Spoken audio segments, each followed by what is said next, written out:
headquarters of common sense. Talk Radio. Let's go straight over to Peter Egan. Good evening, Peter. Hi, Kevin. How are you? I'm very well. I mean, before we actually comment on the video itself, your thoughts on the fact West Ham have selected this excuse for a man to play for them tonight against Watford in the Premier League? Well, I think it's absolutely shocking. I think it's very irresponsible, and it is obviously an act of just sweeping this event under the carpet. I don't think West Ham realise just how awful this is and how passionately people feel about this kind of cruelty. And I think they're doing themselves a disservice by putting him on to play in the first half. Yes, their antenna for the public outrage, which has been raging all day, is as dead as a dodo. It's extraordinary that they've decided. I mean, he's a very good defender, but football, the world of football has got to learn that its players must be decent people off the pitch. And, you know, we found out only recently that Mason Greenwood, the Manchester United player, he's only 20 years old. He's accused of rape. He's accused of sexual assault. There's a video out there. Manchester United took him straight off the pitch and basically have disassociated themselves with him right away, even though he's one of the most valuable players in the world, and also has not yet been charged with anything. So we must stress that. Now we have clear evidence of what this man Kurt Zouma got up to with his cat, and West Ham don't seem to realise that action was called for on their part. Yes, it's appalling, isn't it? I mean, and also because these wonderful footballers, I don't mean Kurt Zouma here at this moment, but they are sort of celebrities, and they are looked up to by so many young people in the country. And so they have to, a part of their job is to set a good example in terms of behaviour. And this is just a terrible, terrible situation. I think that's being so badly handled. I mean, there are three things that are so upsetting about this. First of all is a powerful man like this footballer kicking this cat in the first place.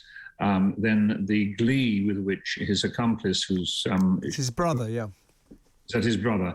His brother is giggling absurdly at this and running around chasing the poor cat with his camera, thinking that this is okay. It's okay to do this kind of thing. And then, as you said yourself, when the boy, is that Kurt Zouma's son, or it's his kid, yeah. His kid actually picks the cat up and he smacks him out of the boy's hand and back onto the floor again.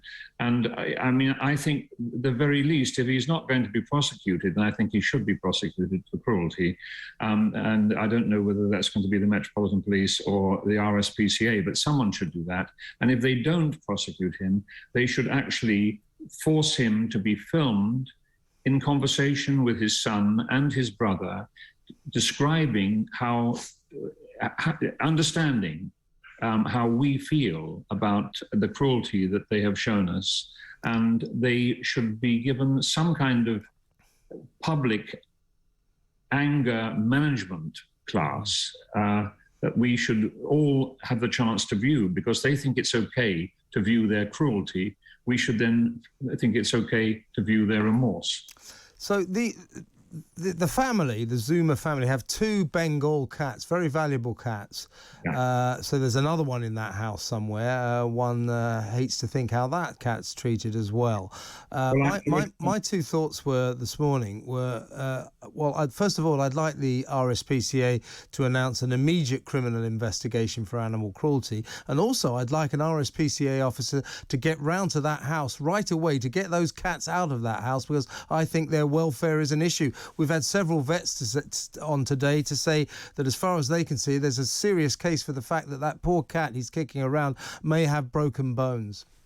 Really? Well, I agree with you entirely. I mean, they should have the cats taken away from them, and also they should not be allowed to have cats or any animals in their care for at least 5 years while they go through a training process, understanding what it means to have a companion animal and the responsibilities that you have in having a companion animal in your life.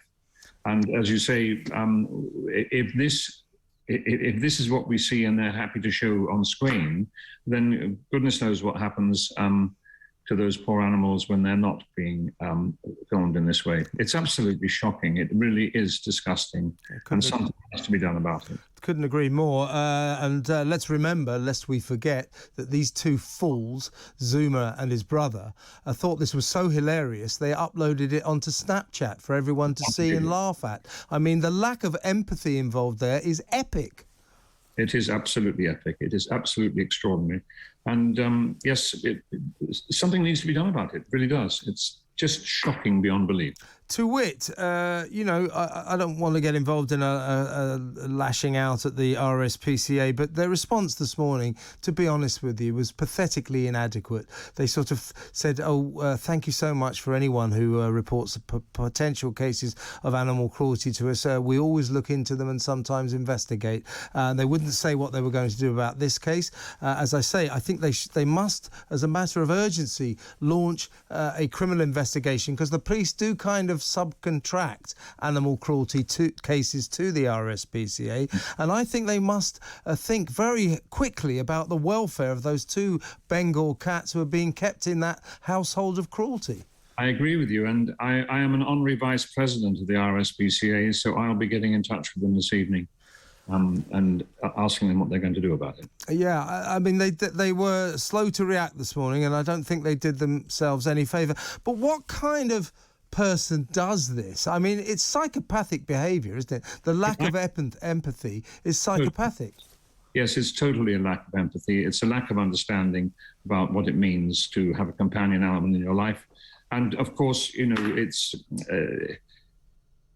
been recorded that, people who are cruel to animals then go on to be cruel to humans as well. So I think that, some serious attention needs to be given to this. And I think that Kurt Zouma needs to do something publicly about it. I think he needs to try and redress this in a very, very clear and dimensioned way. I think that West Ham should get right behind your idea, because they need some damage repair work done here, because they have lost a lot of public goodwill tonight. And by selecting this player, I mean, they could have done without him at least tonight. Many people were speculating this morning that he would never play in the Premier League again. And eight or so hours later, there he is on the pitch. It's unbelievable. It is. It's incredibly insensitive. It's really badly judged. And their board need to have a big, serious discussion about this. They do, and I know several of their sponsors are considering their options as we speak. So if they can't see the moral problems with what's going on here, with what Kurt Zouma did, perhaps they'll learn the error of their ways when it starts hitting them in the pocket, because they have about 22 big money sponsors who pay millions and millions of pounds to them. If they start dropping out, maybe then, at long last, West Ham will remember that there's something they need to do right here as a matter of urgency. Absolutely. I couldn't agree more. Peter, thank you so much. Good talk. Hot talk. Bold talk. Talk radio. Listen on your smart speaker. Watch it live on your smart TV. The world headquarters of common sense. Talk Radio.